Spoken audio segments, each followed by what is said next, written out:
Bismillahirrahmanirrahim. Assalamualaikum warahmatullahi wabarakatuh. Waalaikumsalam warahmatullahi wabarakatuh. Selamat pagi anak-anak. Pagi, Bu. Apa kabar semuanya? Alhamdulillah baik. Alhamdulillah baik semua ya. Semoga kita dalam lindungan Allah Subhanahu wa taala. Pelajaran apa hari ini? Fikih, Bu. Baik, sekarang pelajaran fikih. Sebelum kita mulai pembelajaran hari ini, coba dilihat kondisi kelasnya terlebih dahulu. Yang ada sampah, tolong dibuang ke tempat sampah. Meja dan kursi yang belum rapi, tolong dirapikan. Sudah? Sudah, Bu. Baik. Jika sudah rapi semua, kita mulai pembelajaran hari ini dengan sama-sama membaca basmalah. Bismillahirrahmanirrahim. Baik, selanjutnya Ibu akan mengabsen terlebih dahulu.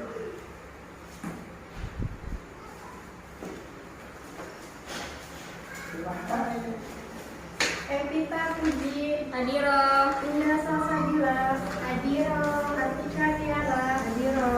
Alhamdulillah, insya Allah hari ini masih semua ya. Iya, Bu. Selanjutnya kita masuk ke materi. Minggu lalu kita sudah membahas tentang pengertian zina. Apa ada yang masih ingat? Apa yang dimaksud dengan zina? Saya, Bu. Ya, apa yang kita? Zina itu perbuatan yang keji dan sangat dibenci Allah Subhanahu wa taala. Karena zina itu termasuk perbuatan dosa besar. Iya, baik sekali. Selanjutnya, apa ada yang masih ingat? Apa dasar penetapan adanya perbuatan zina? Saya, Bu. Ya, apa Tika? Yang pertama adanya 4 orang saksi dan yang kedua pengakuan dari si pelaku. Iya, adanya 4 orang saksi dan pengakuan dari si pelaku. Alhamdulillah, materi minggu lalu sudah pada paham semua. Baik, selanjutnya kita masuk ke materi yang baru, yaitu macam-macam zina dan hukuman bagi orang yang melakukan zina. Sebelumnya ada yang sudah tahu macam-macam zina itu apa saja?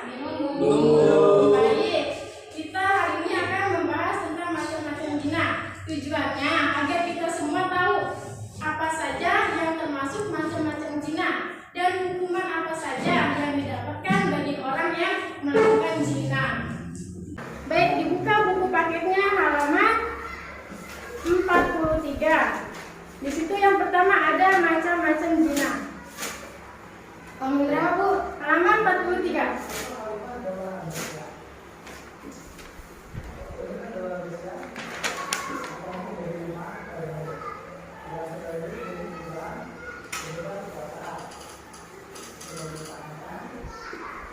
Baik, macam-macam zina. Yang pertama ada zina muson.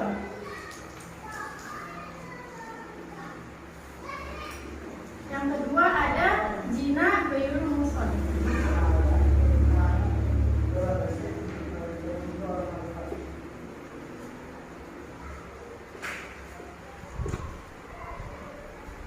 Baik, yang pertama zina muson. Apa ada yang sudah tahu apa yang dimaksud dengan zina muson? Nggak tahu. Tidak. Baik, zina muson itu zina yang dilakukan kepada orang yang sudah menikah, seperti suami istri, janda, duda, intinya kepada orang yang sudah menikah. Selanjutnya contoh dari zina muson yaitu misal ada suami istri yang si suami ini misalnya tertarik kepada perempuan lain sehingga dia itu mempunyai hubungan tersembunyi, itu yang dimaksud dengan zina muson. Selanjutnya yang kedua zina ghairul muson. Zina ghairul muson itu zina yang dilakukan kepada orang yang belum menikah. Contohnya zina muson itu seperti zaman sekarang banyak sekali yang berpacaran, itu yang termasuk zina muson. Sampai sini ada yang ingin ditanyakan? Tidak. Baik, jika tidak ada yang bertanya, Ibu akan melanjutkan materi yang selanjutnya, yaitu hukuman bagi orang yang melakukan zina. Baik, hukuman bagi orang yang melakukan zina muson. Yang pertama, dirajam atau dilempari batu sampai ia meninggal. Nah, di sini Ibu membawa contoh gambaran orang yang sedang dirajam. Ini orang yang melakukan zina muson sampai ia meninggal. Ini. Lagi, Bu, majuan lagi, Bu. Sudah? Ya. Sudah. Baik, di dalam sebuah hadis yang artinya ada seorang laki-laki dari Aslam datang kepada Rasulullah Shallallahu Alaihi Wasallam dan ia mengaku bahwa ia sudah melakukan zina muhsan sedangkan dia sedang menikah. Maka Rasulullah menyuruhnya agar segera dirajam. Yang kedua ada zina ghairul muhsan. Zina ghairul muhsan ini hukumannya dicambuk 100 kali dan diasingkan ke daerah lain. Di situ ada firman Allah Subhanahu wa taala. Ibu coba minta tolong Indah Salsabila dibacakan firman-Nya. Ya, bismillahirrahmanirrahim. Bismillahirrahmanirrahim. Azaniyatu wazani fajlidu kulla wahidin minhuma mi'atan jaldatin. Perempuan yang berzina dan laki-laki yang berzina, maka deralah tiap-tiap satu dari keduanya dengan 100 kali deraan. Iya, baik, terima kasih Indah. Nah, di sini ada dera.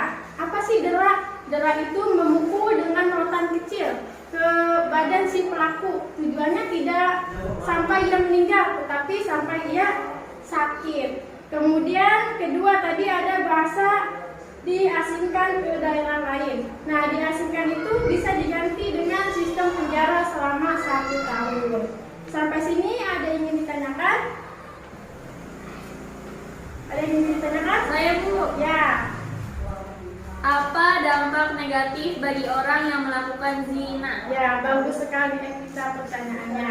Baik, dampak negatif bagi orang yang melakukan zina itu yang pertama, bisa mengurangi agama seseorang. Yang kedua, menghilangkan kehormatan pada dirinya.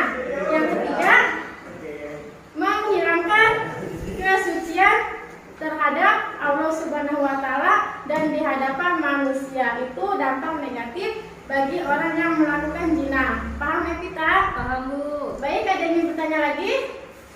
Tidak. Jika tidak ada, Ibu yang ingin bertanya kepada kalian.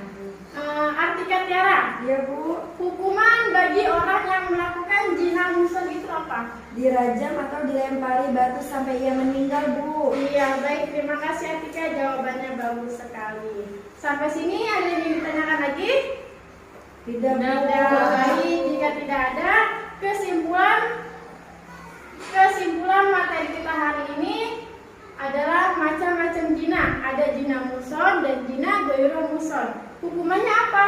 Hukuman bagi orang yang melakukan zina muhsan yaitu dirajam atau dilempari batu sampai ia meninggal.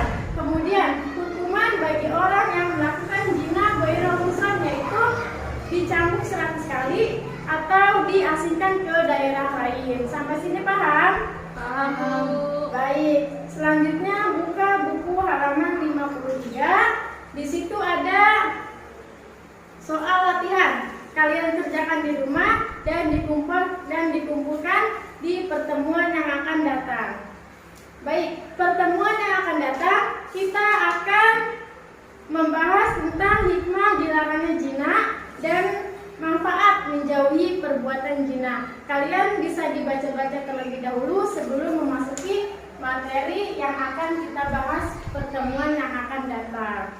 Baik, mungkin itu yang dapat kita pelajari hari ini. Kurang lebihnya Ibu mohon maaf. Semoga kita semua dijauhkan dari perbuatan zina. Amin. Amin. Ya. Mari kita tutup pembelajaran hari ini dengan